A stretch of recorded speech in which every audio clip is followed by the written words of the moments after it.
My name is Moriah Alise, and this is my journey. Okay. My name is Moriah Alise, and I'm co-founder of District Art Gallery. So I grew up in Beaumont, Texas. It's about an hour and a half outside of Houston. And it's a really small town, but it's one of those towns where everyone really knows one another. I went to Ozan High School, predominantly a all-black high school.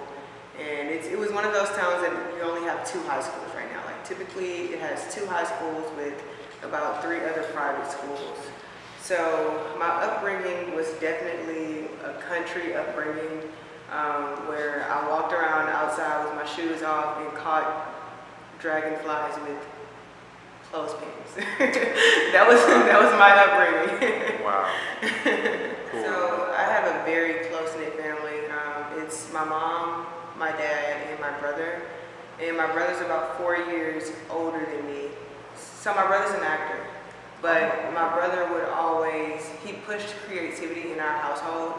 And really in a city and in a family that really shied away from a lot of stuff that he did. And I seen him in high school push who he was, push the creative person that he was, and not really care about what people thought about him. And I seen that growing up, and it was such a strong presence that was kind of just brought upon to who I am. My parents have been married, I believe, for like 30 years. So I always had a pretty stable foundation when it came to my household. Well, he just made you accept him. And he made everyone accept him. So he was that guy that he was in theater. He was in all the theater classes. He did all the theater shows. But at the same time, that wasn't really the cool thing to do, right? Like not growing up, not in the city that I grew up in. And just even working at a high school in my past, I know that it's not necessarily the coolest thing to do, right? But he was still the cool guy. Okay. You know, like he still made you really just accept who he was and made you love him. And I seen my brother go on television, go on a reality television show when I was 14 years old. And I seen the world judge him. And I seen how he really handled that. And it definitely had a great influence on how I carry myself in life and how I just push who I am towards people. It's kind of like you just accept it right now. Wow, gotcha. Were there any other influences, like creatively, were there any other influences? Was it music? Did you get into art at some point? Yeah, like, well, I'll go back to my family on this one, like indirectly, I think, because I didn't know my grandfather very well, but just growing up hearing stories about just him, like he was a musician, he played for Tina Turner, he played in the Ray Charles Symphony. So I think that artistic, you know how they say it skips a generation. So I think I don't know if my dad can draw or anything, or if he's anything creative, but I think that those talents, and you know, just hearing the stories of my grandfather, my dad told to my brother and I, definitely had an influence on who we were or who we are as artists. As far as when I started drawing, it's funny because I remember, and I'm gonna talk about my brother a lot because he's just very influential in my life. Sure. I just remember being a kid, and I remember him telling me that the girl next door traced better than I did.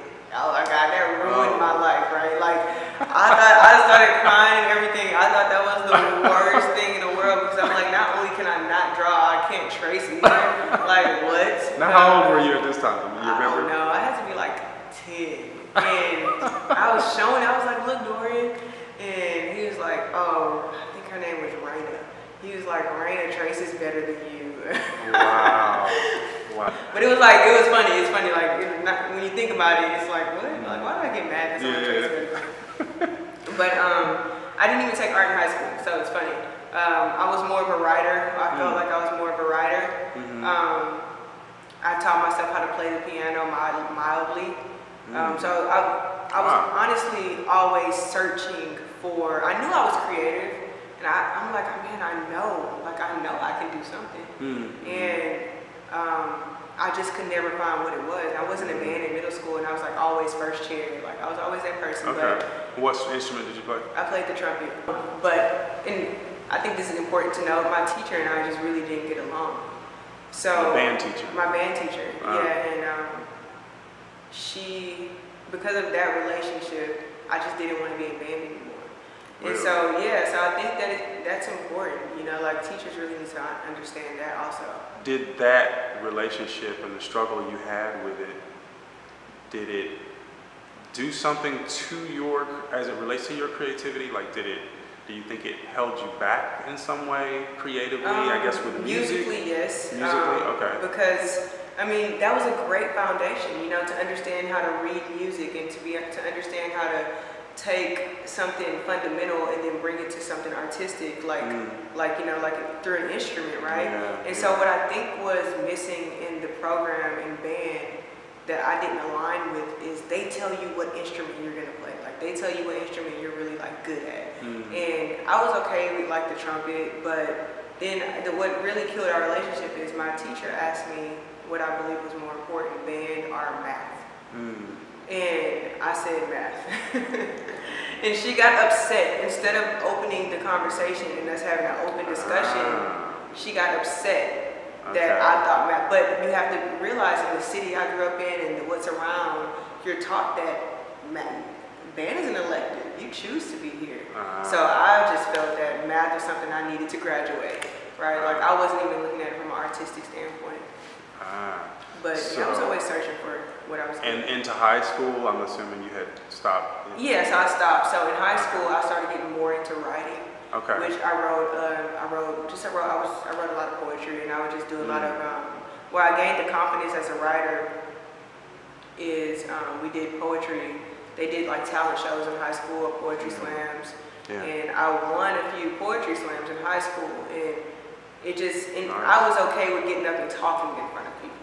So I started feeling like maybe this is my craft, and then that went on to college, where I was like that girl that was doing all the poetry slams around the campus and around the city.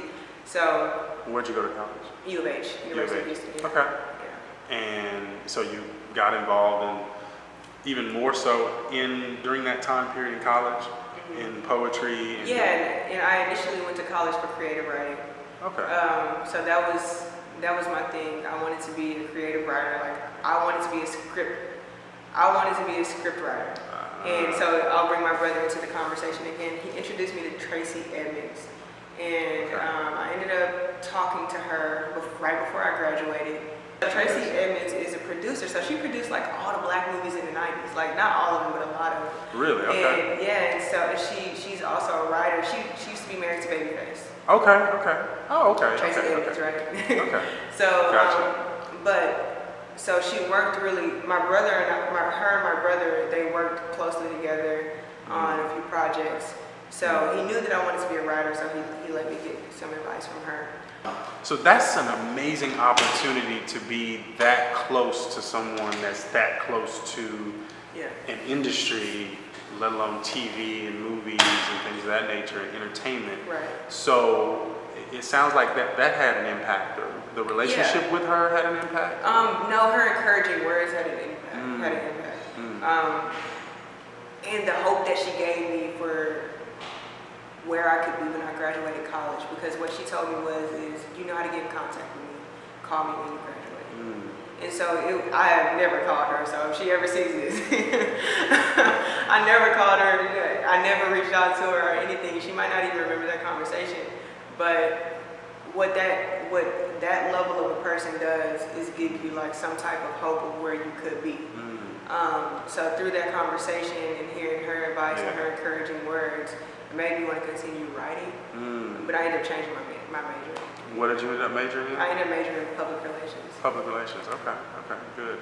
I do want to touch on something. Was there any impact in that relationship or the conversations that you had with her and the fact that she was a black woman? Oh, of course. Yeah, okay. Yeah, of course. Like she was a black woman and she was doing her thing. Yeah. Like, you know, she was a beautiful black woman who I believe graduated from Stanford. And just, she wasn't just, she established a name for herself outside of being Babyface's wife. or his ex-wife. She was this beautiful black, educated, smart, like really smart woman that was giving me gems. Yeah. You know, so my thing was like, how can I not take these gems, even if I don't ever call her? Yeah. Like, you take those gems and then transfer them to whatever field I go into. Nice. So you graduate college, public relations degree, and you go where? What do you do? What's your first job? Or did you get a job right away? Oh, I got an internship. So a friend of mine interned for Stella McCartney throughout a semester, and she recommended that I intern with them. So I went through the interview process. And I Stella McCartney? Stella McCartney. So you're familiar with Paul McCartney? So Okay. I've actually been at Paul McCartney's house. Weird, strange. Like, I feel like that's one of my biggest accomplishments. Wow. But okay, so Stella McCartney. Yeah. Stella McCartney, yeah. Stella McCartney's Paul McCartney's daughter, not wife, daughter. Okay. And so her company is in, if I'm not mistaken, the Caring Group. The Caring Group, I could be saying this wrong, if you are in the fashion industry, don't shoot me down. But it's in the same group as Gucci. So they're in groups, like these fashion houses are in groups. So I moved to New York. Okay. And I just went out there for work. What year was this? You remember? Or around what time period? Wow, this how I know I'm getting old. Because I don't remember. I know I was 22. What year? I'm 26 right now. What year was that? It had to be 2014. Something Yeah, like that. Okay, 2014. so you moved to New York. And yeah, 2014. I didn't necessarily move there. I went there for an internship. For the work. internship, okay. So I was working at Apple at the time. Apple allowed me to transfer my employment to the New York store for a short period of time. Nice. So like I'm an advocate for Apple. It's a great company. So I told my managers what was going on. I said, hey, I'll probably be back. Can you hold my position here at the store for like 5 or 6 months? And they said yeah. So it was really Nice. shout out to my managers for that, because Yeah. they did not have to do that. Wow. But they allowed me to transfer my employment to the New York store. I believe it was, I don't even remember what store it was. But so what I was doing there was I was working at Apple, I was interning for Stella McCartney, and then I got introduced I went to an NFL fashion show when I was out there, and I got introduced to Philip Block. And Philip Block was like the stylist in the 90s. Like he styled, if you look him up, like he did Michael Jackson's, I believe he did Michael Jackson's last photo shoot. He styled the Beyonce Pepsi commercial. So I'm talking about in that time period. He styled Mariah Carey. He styled, this was the one that made him big, if I'm not mistaken. He styled Halle Berry when she won her first Oscar. Wow. So it was that dress that she wore. Everyone raved about that dress. So that's what really, I think that's what transitioned his career. But anyway, I interned for him. I interned for Stella McCartney, and I was also working at Apple. So I was doing 3 things while I was up there. Wow. But Awesome. honestly, that's really what people really complain about their internships. But my internships really made me realize what I wanted to do and what I didn't want to do. So I was supposed to be doing PR for all of these people. I was supposed to be doing PR jobs, and it was a PR internship for both people, but they kept making me do the creative stuff. So I guess I wasn't as good as the writer as I thought I was. Because Stella McCartney made me do all the stuff that had to be done on Photoshop. They moved me I was the only person that touched the Photoshop, all the clippings and making it look pretty. I didn't do any writing, so that told me something. And also, when I was working with Philip, I was also supposed to be doing PR, but he moved me to doing a lot of graphic stuff as well. So in that internship, it was pretty cool because in that internship, I got to help him style Mary J. Blige. I almost went blank on her name. But I got to help him style Mary J. Blige. He did some cool stuff. I met some really cool people through Philip and got to work with some really cool people through Philip. But that was just, I had good internships. So I think it just matters on the internship that you are positioned to be in and the connections that you have that put you in those positions to get such good internships. Yeah, I was going to ask the question. So getting those internships was really more about like you had connections just Getting through. those internships had everything to do with who I knew. To be honest, like that was me knowing people and getting lucky. Because like I said, a friend of mine from college interned for Stella McCartney, and she got me that internship. She recommended me, so I just had to it was just about being prepared and being able to make a quick move, because I had the interview for the internship in like the second week of August, and they needed me to move in September. So that was a decision, because I just told my parents, hey, I'm about to move to New York, and I bought a one-way ticket. So yeah, that was a decision that they thought was not a good one. But I was like, whatever, I'm gonna do it anyway. And it ended up working out. But I did sleep on a chair and a couch for like 3 months. Wow. So, okay, so the struggle was real. Okay. Yeah. So my best friend from high school lived in New York. Oh. She was going to Columbia. Oh, okay. Yeah, she was getting her master's in Columbia. So she allowed me, like I said, it's knowing people that are willing to, at some part of your life, invest in your future and help you. Like that was an investment she had. Of course, like I paid her rent, but she did not have to let me sleep on, stay with her. She didn't have to do that. And I'm definitely thankful for all of these people who like align these things in my life that allow me to be able to do that. So you have all these internships. At some point, you started teaching, correct? Yeah. So when I got back from New York, I came back to Houston. I was actually paying rent here still while I was up there, so I was paying like 2 rents. But I came back to Houston and I stopped working at Apple. I ended up working at a company called Modus, which is a recruiting company. Which is where I met some people that I still work with now. While I was working there, I again realized, okay, maybe this field isn't for me. But then what I ended up doing within that company is recruiting graphic designers, which is not something that company did, honestly. But just to make a point, I kept finding myself going to companies and in some type of way getting involved in the creative aspect of or creating a lane to be creative. Right. Gotcha. Which I got fired from all this, but it's a different for story. hiring these people or No, I got something fired. else? Okay. Something else. We won't talk about. Okay. All right. So how did you get to teaching? So when I got fired. Oh, okay. It was like the summertime. I got fired, and I just had time. Right.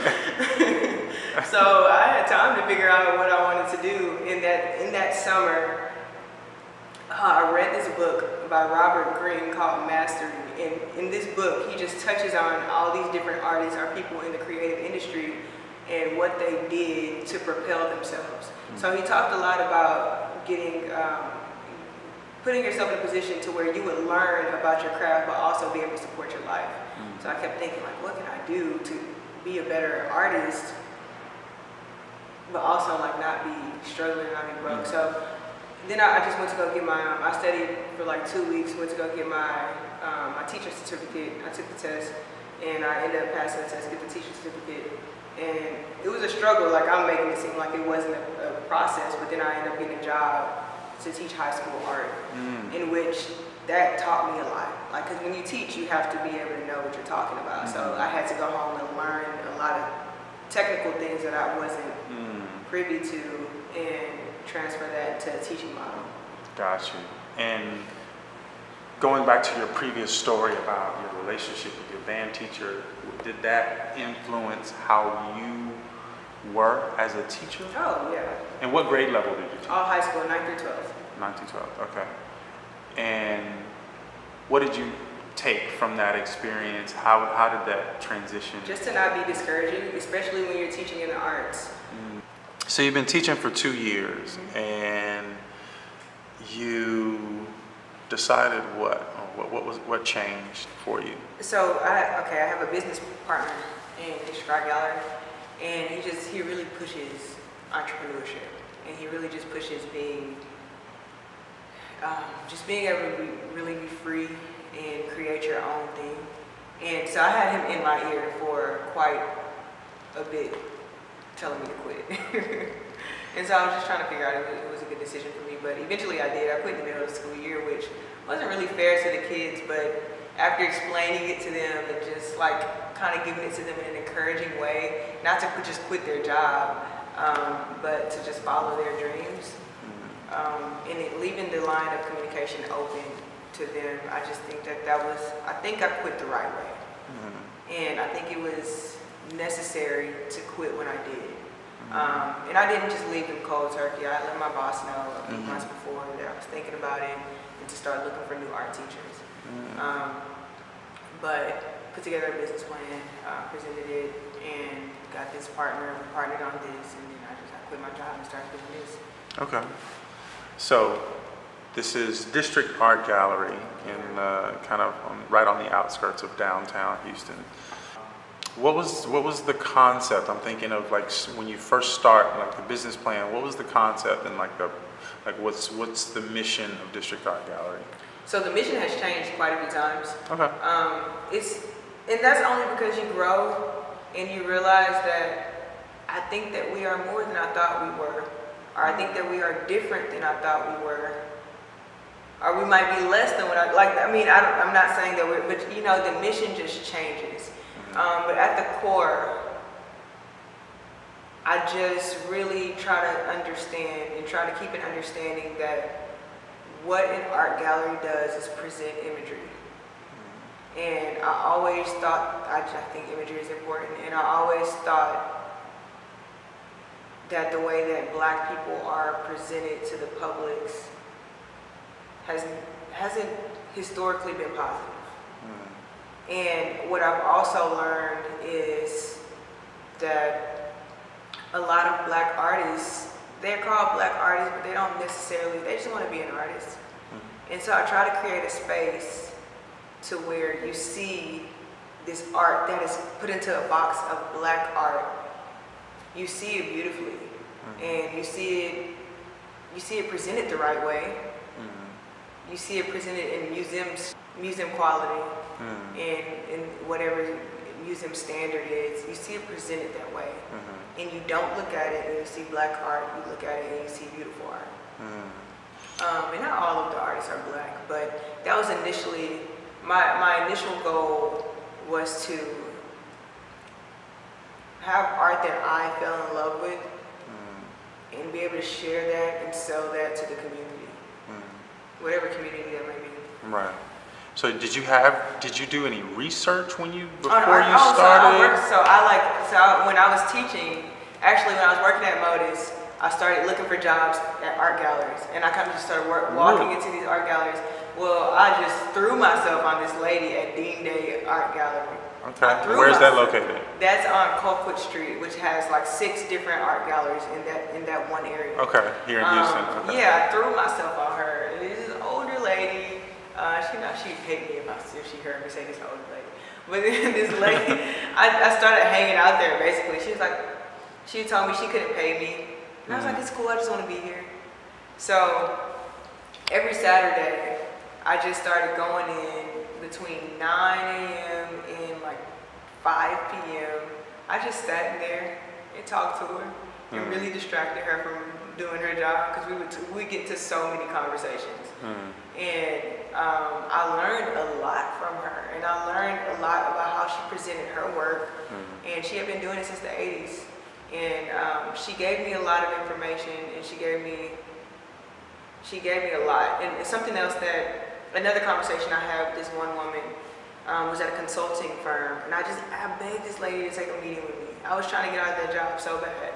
I begged her to take a meeting with me. She was like, we're not hiring. I was like, well, can you just talk to me? That conversation ended up going for 2 hours, to where she brought like other people into the room, and she was like, we can't hire you right now, but I think you should start your own thing. She's like, I feel like you have enough information, and you have, she really encouraged me, and I really need to thank her, because she was like, I honestly feel like you have enough in you and enough drive in you to do your own thing. I'm glad we're talking about this, because I'm gonna reach out to her. What was her name? I can't even remember. Wow. And that's the funny thing, and it's a bad thing, because I'm really bad with names. I don't even remember the name of the company, but it's only like 4. It might have been Winslow-Win. I don't know. It's literally right around the corner. Wow. But they're art consulting firm. So what they do is they do huge projects. Like they do projects at for hospitals. So if people don't know this, pretty much every program has an art budget. Like you have to. Like every university, hospitals, like Exxon. Like if you ever notice, you see like the statues outside, or you see big sculpture pieces, because they have an art budget. So what these consulting firms in Houston, they go into these businesses, and they're in control of like the art budget, and they place art installations there. Okay. Anyway, so she really encouraged me. So it's through the process of just really searching for what the hell am I gonna do? I had all of these conversations with all of these people, and I threw myself on them. Like I made them talk to me. I made them take meetings with me, even though they didn't want to. And I made them kind of like give me a little bit of knowledge, and I took that knowledge and I held that knowledge. Like, and you go forward with the knowledge that people give you, and make people give you knowledge, especially when you're 22, 23, 24 years old. Kind of hijacking your mentors, as they say. You hijack your mentors, even if it's, you hijack your mentors. And at 20, between the ages of like, I'm 26 now, I can still do it. Because in these ages, like, why? Go make people give you information. Right.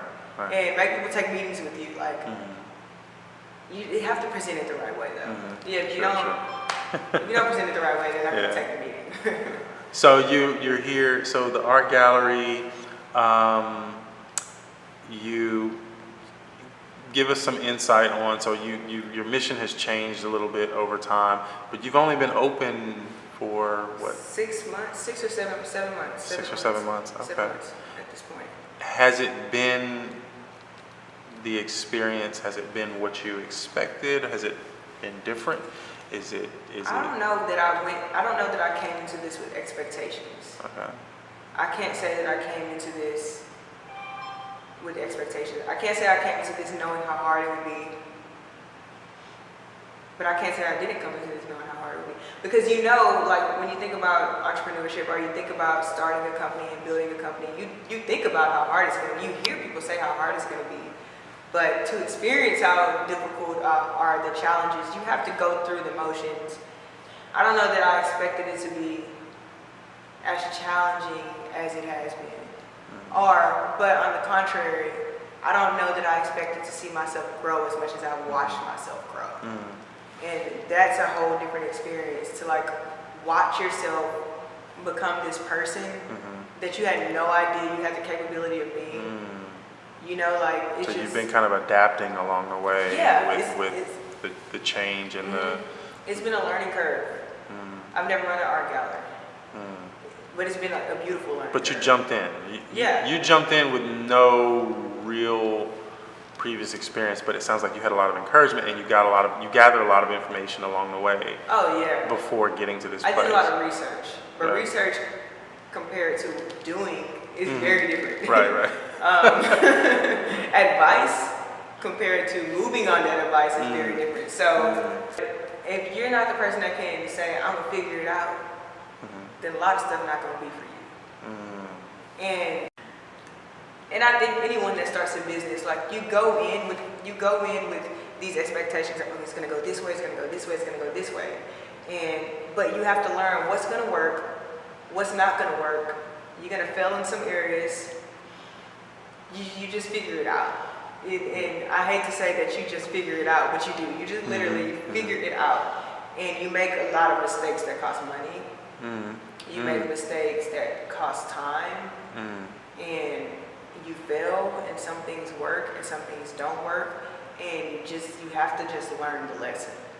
Like this is all about learning the lesson and applying the lesson. Yeah. You gotta learn it quickly, Like you don't take your time on the lesson. That costs too much money. Let's not do that again. Okay. But you guys also, you feature beautiful art pieces here by not just African American artists, but but a lot of the art is African American from African American artists. Right. But you're in it for the art, right? I'm in it for the art, but this has also become a venue space. Exactly. So I wanted to get into that real quick. So you guys the space is available for rental. It's available for hire. And so in that instance, we are more service-based. Like service-based with the art always. But this is, okay, that's another learning curve, right? I had no intentions on this being a venue space. No intentions. Was it just an idea? How did that come up? People wanted to rent the space. So somebody said, hey, I'd like to rent this space. People wanted to rent the space. Because it's basically an open space. Yeah. The art is on the wall. Yeah. So there's nothing on the floor. We're just in this middle of this space. And how many square footage? It's 1,800. Okay. And you have another... We have an extension that's about 3,000 square feet. And people wanted to rent the space. And it's a monetary... There's a gain in that. Right. So, but now, not only am I in the art world, now I'm in this service-based industry that I had no intentions on getting into. So now I'm not only navigating art and being a curator, but I'm navigating how to run a venue space. I've never done that either. But that, it teaches you so much, because now I've built with my team this business model on running a venue space and how to provide excellent service to people, which everything is a service business in my opinion. But then now what I have to do is take what I've learned in working in like I work for Apple, like I said. So I've taken a lot of the Apple's business model and how they interact and how they make everything an experience and how they bring you through this journey. And not to throw their business model out there, but it's just like certain things that they require you do in a sales process that I also have tried to implement into the venue space. So we're not a venue that opens and closes the door for you. We're a venue that gives you, we try to give you a good service and a good experience. And so it's two different business models. It's become two different business models, and not really even two, because then you have to think about the online store and so it's all of these business models that you're responsible for. Wow. And so it's learning how to navigate having exhibitions, having art shows, picking the right artists, giving the artists what they want, giving the artists what they need, being a people, dealing with people. Right. Not only dealing with people, artists, dealing with artists. I'm an artist myself, and I know how we get. So dealing with that, into also dealing with the venue portion of it, which is a completely different business. And then dealing with online and doing all the marketing ourselves and really learning how to navigate all of these different industries. Not being a professional at it, but becoming, watching ourselves. You don't have a choice. Yeah, you become this person that understands even social media. Social media, that's a whole job. Wow. And really understanding how to navigate, how to understand your audience on social media. What do they want? What do they want to see? Then starting to understand who's buying the art, who's renting the space. Okay, well, if we want to reach these certain people, now we have to try to change the type of pictures that we're posting to get them to think about something else. So now you're talking about a psychology thing, no, let's make them think this, or let's make them think about this. Now you can't tell people what to think, but you can tell them what to think about. So you start telling people, okay, well, I'm gonna plug this. We want to start doing photography. We want people to start renting the space out for photography. No one's thinking about that right now. So how do you have to make them think about it? So you post on Instagram, you post a picture of, which if you follow Instagram, you'll see this in the next hour. Sure. you post a picture about photography. Yeah. You make them think about it, but then that's PR. That's the PR that comes into play. Yeah. So marketing, PR, sales, customer service, consulting, anything that you can think of. It's being done by two people. Right. Wow. One word of advice to anyone that is thinking of doing what you're doing. Build a good team. Build a solid team. Build a team that is diversified by what you are weak in. know your weaknesses, Mm-hmm. know your strengths, and know your weaknesses very well. Like, do not be afraid to not be good at something. If you're not good at something, bring in a team member that is. I think that is key to almost anything, having a good team around you and knowing what you can and cannot do. And know what you shouldn't be doing. There you go. That's the one. Give me a word of advice for a young person that may be kind of the same path that you had, where it seems like you've been in down different paths or to get to this place. What's some advice that you have for maybe an 18-year-old who's about to graduate this year, or someone who's struggling with their creativity? Trust the process and trust the journey. Really trust it, because and understand that where you are isn't where you're going to be, but also understand that where you're going to be is very dependent on the actions you take. So if you're 18 years old, have fun, do whatever you're doing, but also keep in mind what your purpose is, and keep in mind your vision. Don't forget your purpose. Like, don't ever forget that. Don't let anything sway you too far from your purpose. And like, I'm going to use this word a lot, just navigate your way to where you want to be. Listen to people, read, and don't let it go one ear and out the other. Write down the important things that they said to you. Meditate on those important things. Actually, just meditate, period. That helped me a lot. Meditate on what you want. Give good energy into the world world's going to give good energy back to you. And put out what you want. Speak on what you want. Speak on your greatness, and I promise, like, it'll come back. Okay. Your definition of success. I try to separate money from success. I don't think success equals money.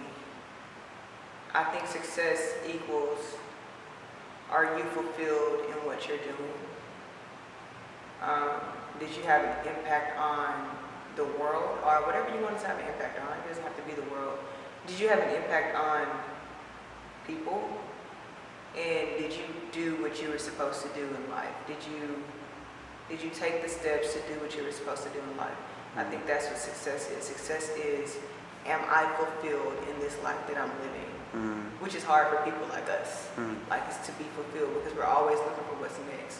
But am I fulfilled with the people around me fulfilling me?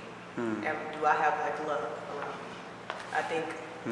I think that's, at the end of the day, that's what ends up being important. You can have all the money in the world and be extremely lonely in life. I'm not saying being in love like with a partner. I'm saying, do you have love around you? Do you have good energy around you? And are you fulfilled in what you do every day?